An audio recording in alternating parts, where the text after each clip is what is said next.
Imagine walking into a mall, scrolling through an online shop, or even buying snacks from a vendor outside school. In all of those situations, something important is happening. A market is at work. Whether we notice it or not, markets shape the choices we make every day, from the prices we accept to the products we prefer. Good day, everyone, especially to the ones who are viewing this video today. We are the Group 1 and I am Casey Nicole P. Gabanata. And today I'll be discussing the Module 3 with the lesson entitled Recognizing the Potential Market. This topic matters to us or to someone who aspires themselves to become an entrepreneur because understanding how markets work allows them to see how businesses identify opportunities and how they connect with the right buyers. And now let us begin with our discussion. Before we jump into the potential market, let us know first what the market means. A market exists whenever a buyer and seller comes together to exchange something of value. And these values are the goods, services, or information, and the prices of these items that are shaped by supply and demand. Now, speaking of supply and demand, when the supply is high, prices generally decrease. Meanwhile, when the demand is strong, prices tend to rise. Now that we understand what a market is, let us now explore its two different forms. To begin, I will now pass the discussion to my co-reporter, Ms. Gilaske, who will explain the first type, which is the physical market. Now let's proceed for the types of market, which the first one is the physical market, or is also called a physical marketplace. It is a real-world location where buyers and sellers meet face-to-face to exchange goods and services. It is the most traditional form to market, and it has long existed before the online or digital market were created. The physical market, it is a location where you can buy the items in a mall, store, that where you can examine or you can ask for a demonstration about the items that you want to buy. And it has also a where you can direct interact with the buyers and the seller. So it has the easy way to acknowledge or to inquire the items. The example of physical markets are the malls, grocery stores, the department stores, where the palengke, the school canteen, and many more. And why our physical market is important? This is where you can build trust to the customers that they can inspect the quality of the product, and it has a stronger relationship between the seller and the buyer, and it has also a fast transaction, no need for delivery. The advantages of physical markets are the customer can experience the product, like they can touch, they can smell, like they can taste, and it is easier to seller to demonstrate the product.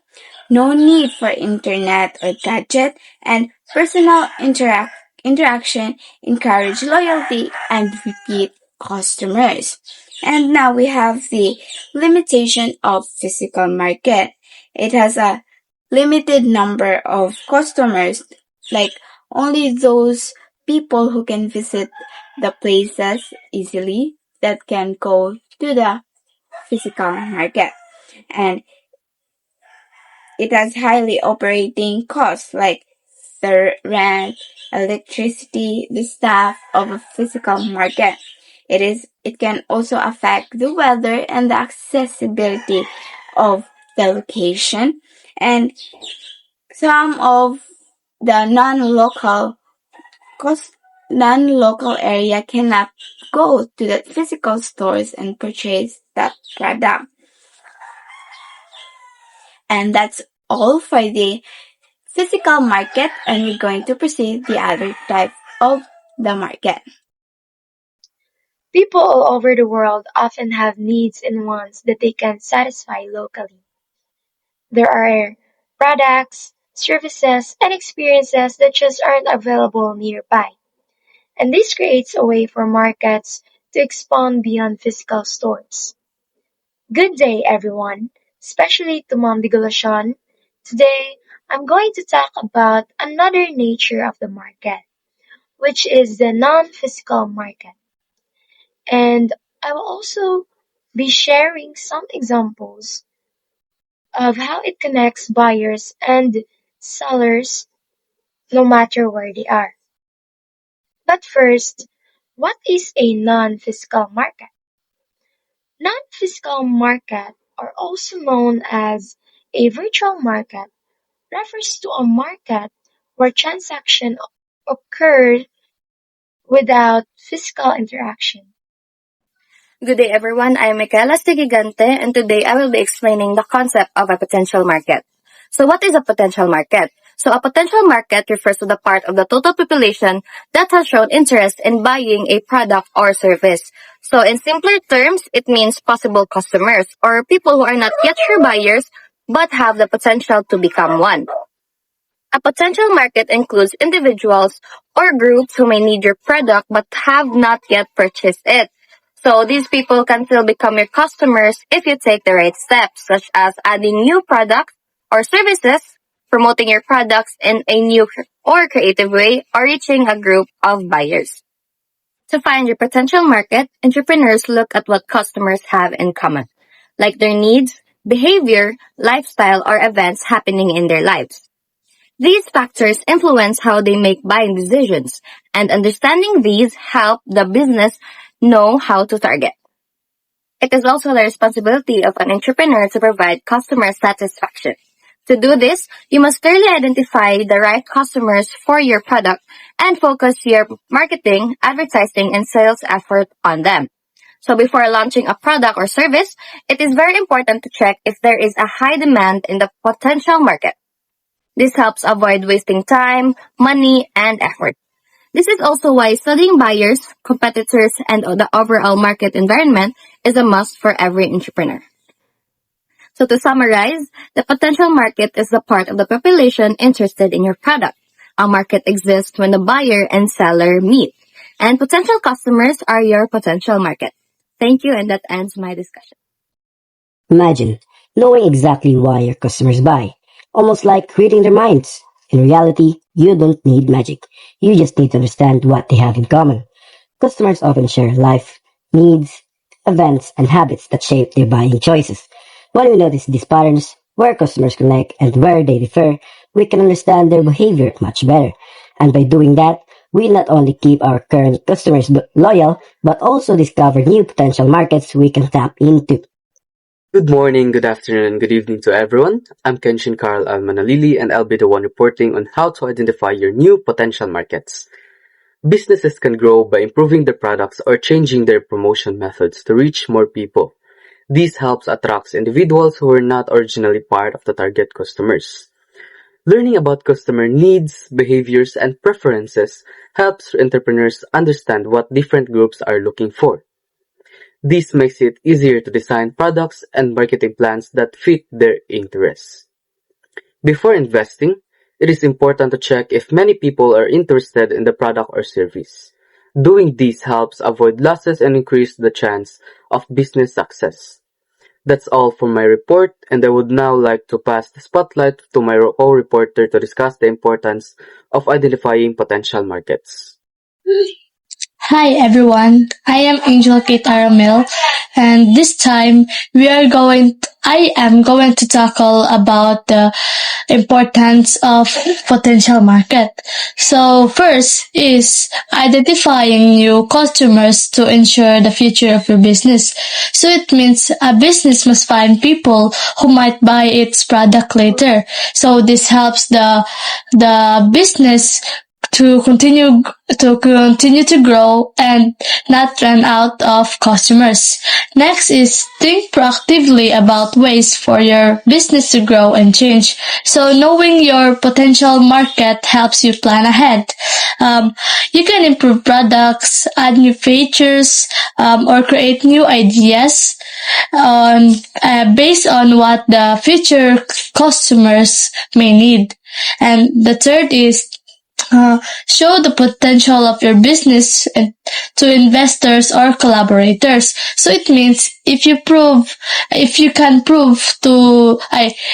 prove that many people are interested in your product, others others like investors or even business partners will trust that your business can succeed. And lastly, increase your profit. Like the more customers you can reach, the more customers you can reach, the more sales you can make. This means your business can earn more money. Thank you for listening. That's all for my reporting. Hello everyone, I am Guzman and this time I'm going to talk about the components of a potential market. First, we have target customers and customer needs.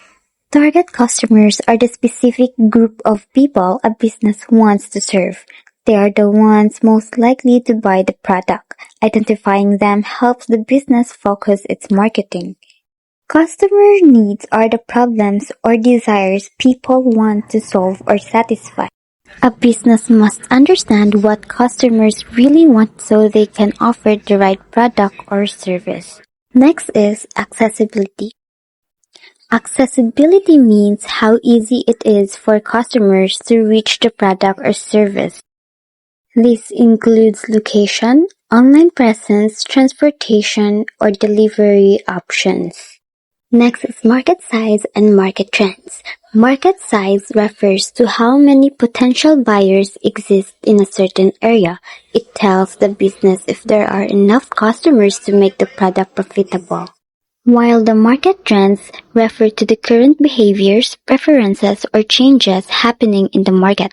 Knowing trends helps businesses adjust and stay competitive. Next is purchasing power. It is the ability of customers to buy the product. Even if many people like the product, they must have enough money to purchase it. Next is competition. Competition includes other businesses that sell similar products or services. Studying competitors helps a business improve and offer something better or unique. That's all for my part. Thank you. Good day everyone, I am Arvin Ray M. Morris and I was assigned to discuss the factors that affect market potential. So the potential of a market depends on many interrelated factors working together. First, the economic environment, including income levels, employment, inflation, and overall economic stability. It is strongly affect whether people have the enough purchasing power to buy products or new services. Then there is the size of population, the total population, the age distribution, household size in the urban and rural composition. This determines how many potential customers there are and what kinds of needs or preference they might have. And consumers' preference, taste, cultural values, and the social trend shapes what kind of product or services people want. And then the next is competition, and the ease of entering the market also matters. If many businesses already serve the market, or if there are high barriers to entry like large capital needed, regulation, or strong incumbent brands, it becomes harder for new products or services to succeed. And finally, the external elements such as the technological development, regulations, government policies, or the infrastructure availability can either enable to a market to grow or limit potential, depending on whether they support or hinder access, production, and distribution. So that ends my part. Thank you for listening. And that brings us to the end of our lesson on recognizing a potential market. Remember, every successful business starts with knowing who you're selling to and why they would choose you. Once you understand your market, everything else becomes clearer. Your product, your price, and your strategy. Thank you so much for listening. I hope you have learned so many things from this video. Have a great day, everyone.